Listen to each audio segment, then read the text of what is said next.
Hai, gue Dila. Di video kali ini gue mau bahas salah satu project crypto yang potensinya bagus di tahun 2020, yaitu Filecoin. Filecoin ini adalah salah satu project ICO di tahun 2017 yang sukses menuai banyak perhatian dan berhasil mengumpulkan dana sampai 257 juta dolar.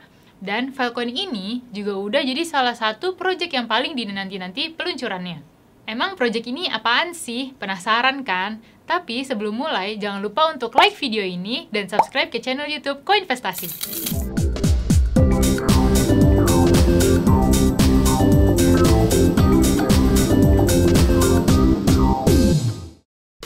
Filecoin ini udah sempet nih dibahas sedikit di video Predator yang ketiga tentang project apa aja yang harus diperhatiin di akhir tahun 2020. Nah, biar nggak pada penasaran, di video kali ini gue akan jelasin lebih lanjut sebenarnya apa itu Filecoin. Filecoin adalah platform terdesentralisasi untuk penyimpanan data seperti Google Drive atau Dropbox, tapi dia ada di jaringan blockchain.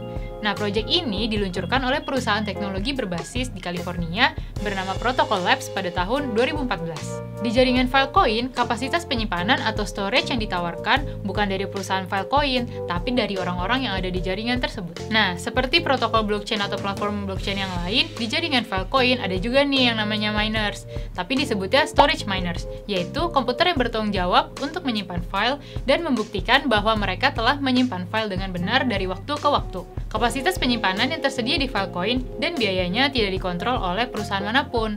Sebaliknya, Filecoin memfasilitasi pasar terbuka untuk menyimpan dan mengambil file yang dapat diikuti oleh siapa saja. Siapapun yang punya kapasitas storage nganggur dan mau mendapatkan bayaran dalam token file bisa bergabung di Filecoin sebagai storage miners. Dan siapapun juga boleh nyimpan data di Filecoin dengan membayar biaya kepada storage miners tersebut. Storage miners di Filecoin ini, selain menyediakan kapasitas storage, mereka juga harus memverifikasi integritas data klien, menyimpannya, dan memastikan datanya dapat diambil dengan cepat. Gampangnya nih ya, kalau kamu punya laptop atau PC dengan kapasitas memori 1 TB, tapi kamu baru pakai 500 GB aja, berarti ada 500 sisanya kan? Nah, sisa ini bisa kamu pinjamkan di jaringan Filecoin untuk menyimpan data orang lain yang ada di jaringan Filecoin. Dan kamu bisa mendapatkan reward atau imbalan dari orang-orang yang menyimpan data di storage kamu. Filecoin dibangun di atas teknologi yang namanya IPFS atau Interplanetary File System. Apa sih IPFS dan apa hubungannya sama Filecoin? Nah, IPFS ini adalah protokol kumpulan jaringan open source yang memungkinkan pengguna untuk menyimpan dan mentransfer data yang dapat diverifikasi satu sama lain. Pengguna IPFS menyimpan data di jaringan dengan melakukan pinning di hardware mereka sendiri ke layanan cloud pihak ketiga yang dikenal sebagai layanan pinning, atau melalui sistem berorientasi komunitas di mana sekelompok pengguna IPFS berbagi sumber daya untuk memastikan konten tersebut tetap aktif. Dalam teknologi IPFS sendiri sebenarnya nggak ada tuh mekanisme insentif. Nah, kurangnya mekanisme insentif inilah yang ingin diselesaikan oleh Filecoin.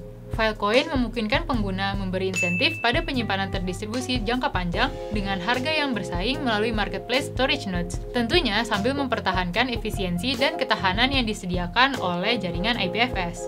Seperti yang udah gue sampaikan sebelumnya, di tahun 2017, Filecoin berhasil mendapatkan dana dari banyak investor besar sampai 257 juta dolar. Yang ikutan ICO-nya juga nama-nama besar nih, ada Winklevoss Capital, Skype, Coinbase, dan lain-lain. Apa sih yang bakalan bikin Filecoin ini terus berkembang di depannya? Karena Filecoin ini dibangun di atas IPFS. Filecoin dimaksudkan untuk menjadi pasar penyimpanan yang sangat terintegrasi dan mulus yang memanfaatkan fungsionalitas dasar yang disediakan oleh IPFS.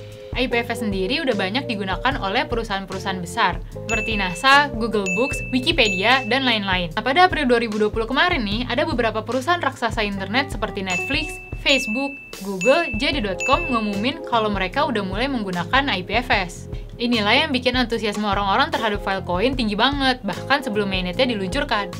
Roman-romannya, saat mainnet Filecoin udah diluncurkan nanti dan token feel-nya listing di exchange, harganya bisa melesat banget nih. Token feel sendiri memang belum listing di mana-mana, tapi kita udah bisa loh dapetin token feel dengan harga dasarnya. Nah, kalau kamu mau punya token feel, kamu bisa beli dulu token IOU-nya yang namanya FEEL-T2, yang nantinya bisa ditukar menjadi token feel. Mau tahu caranya? Gue bakal jelasin di video berikutnya. Jadi pastikan kamu subscribe ke channel Koinvestasi dan pasang bel notifikasinya biar nggak ketinggalan ya. Sekian penjelasan dari gue, jangan lupa untuk like dan share video ini. Koinvestasi, aset masa kini, kaya masa depan.